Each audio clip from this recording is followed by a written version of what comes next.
and then redo all your checks again. Once you've gone up by 10,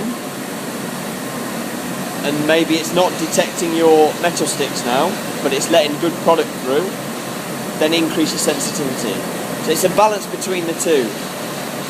On the work instruction, I don't remember which way it is, but on the work instruction it specifies which way you should go. So if your metal sticks are rejecting, but your good product is also rejecting, it will tell you to either go up or down on TX and then adjust sensitivity that way. I don't remember off the top of my head.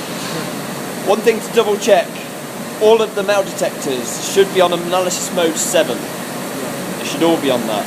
And they should also be on ejection mode S. If they're not, then something will go wrong. So if they ever have problems with rejection or detection, always check those two settings first. But that's on S and the analysis mode is on 7. That's it, that's all you can do. That's basic principles of metal detection. Basic principles of metal detection. I don't know enough more than that to give you any more. Thank you. I know that that's all I'm going to tell future QAs.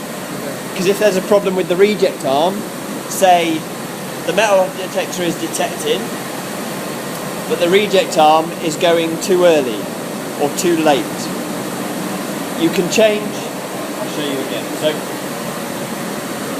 the reject arm is going too early. You need to change your ejection distance. So too early, you need to increase your distance. So that distance there is the distance from that sensor to that arm.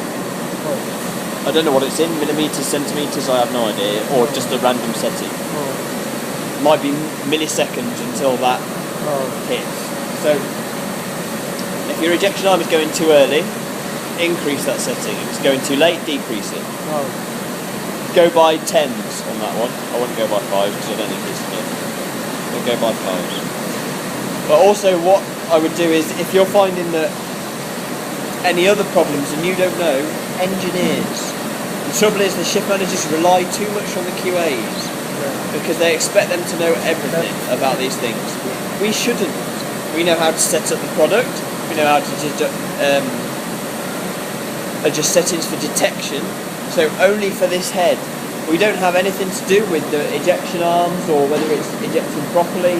Once we get to that stage, engineers. And that's what you should be saying. Can you call the engineer?